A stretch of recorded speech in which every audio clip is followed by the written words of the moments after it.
علمی point number 4 وہ یہ ہے میرے بھائیوں کہ قرآن حکیم اپنی اصلی فارم میں لوح محفوظ کے اندر ہے. یہ ہمارے ہاتھ میں جو قرآن ہے نا یہ اس کی اتھینٹک کاپی ہے. اصل میں جو قرآن ہے نا وہ اللہ نے لوح محفوظ میں لکھا ہوا ہے. بل ہوا قرآن مجید فی لوح محفوظ.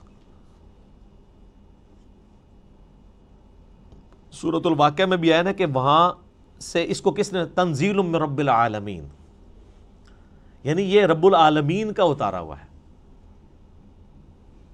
لا یمسہ الا المطہرون، یعنی جو قرآن حکیم ہے نا اس کو وہاں پر پاکیزہ فرشتے ہی چھوتے ہیں، کوئی وہاں پہ پہنچ نہیں سکتا.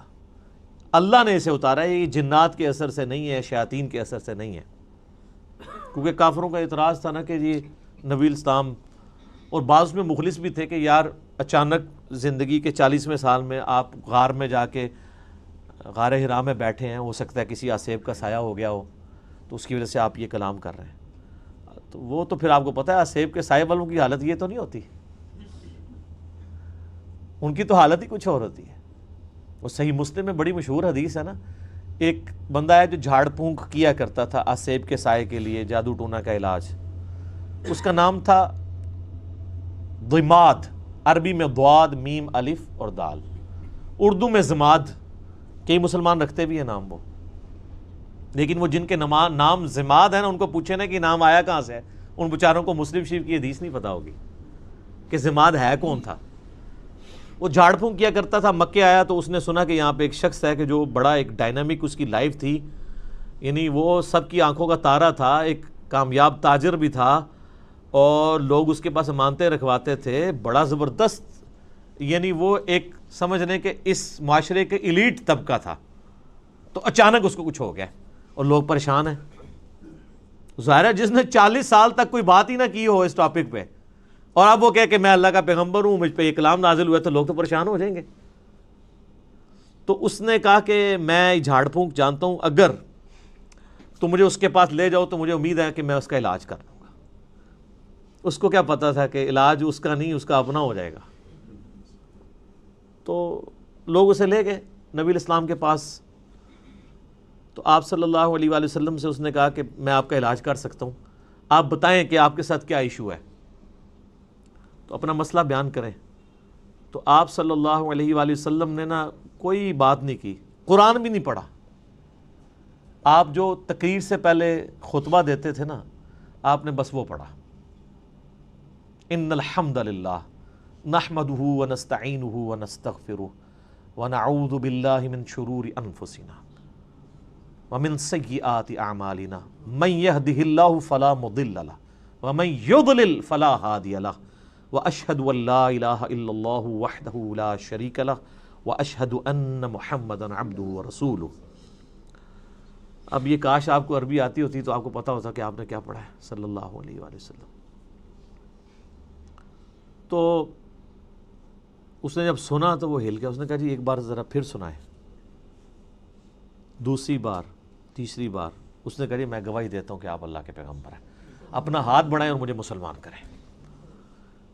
تو حالانکہ جو بندہ ایکسپرٹ تھا جادوگری کا، اس نے بھی کلام سن کے، قرآن نہیں صرف آپ علیہ السلام کا عام کلام سن کے، اس نے کہا نہیں، جنات جن لوگوں کے اوپر اثر ہوتا ہے ان کا اس طرح کا کریکٹر نہیں ہوتا، وہ اس طرح کی باتیں نہیں کرتے، ان کی باتیں تو آل فال ہوتی ہیں، اتنی پریسائز باتیں نہیں ہوتی ہیں.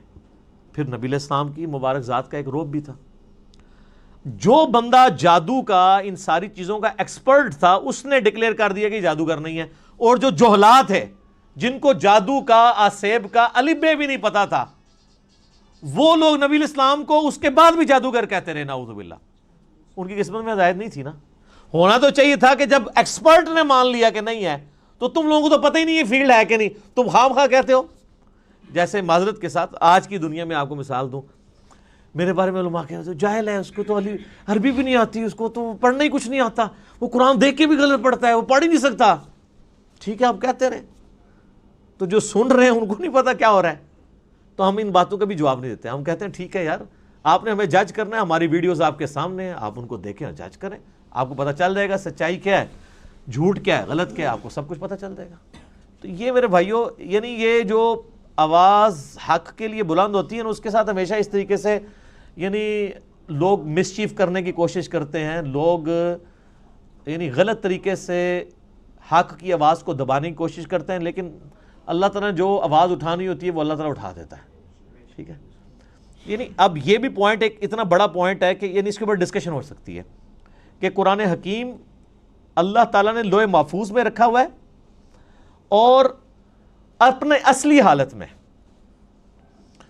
یہ ہمارے پاس یہ کاپی ہے. کتنی بڑی خوش نصیبی ہے کہ ہمارے پاس وہ کتاب ہے کہ جو اوریجنل کتاب لوح محفوظ میں ہے. سورہ زخرف کے سٹارٹ میں بھی آیا نا، اللہ تعالیٰ نے فرمایا کہ یہ کتاب جو ہے ام الکتاب، کتابوں کی ماں، اللہ کی ہارڈ ڈسک لوح محفوظ کے اندر ہمارے پاس ہے. اور یہ یاد رکھیے گا، یہ مصحف جس ترتیب میں ہمارے پاس موجود ہے نا، اسی ترتیب میں لوح محفوظ پہ لکھا ہوا ہے، اگرچہ اس کی ترتیب نزول یہ نہیں ہے. مصحف کی ترتیب آپ پتہ نا، سورۃ العلق کی پہلی 5 آیات نازل ہوئی ہیں، وہ تو پارہ نمبر 30 میں ہے. سورہ بقرہ جو ہے وہ اس وقت نازل ہوئی ہے جب 2/3 قرآن نازل ہو چکا ہوا تھا، مکی قرآن وہ شروع میں ہے.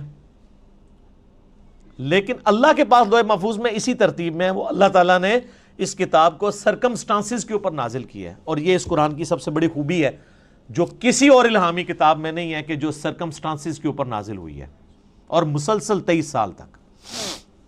Look in the mirror, tell me what do you see?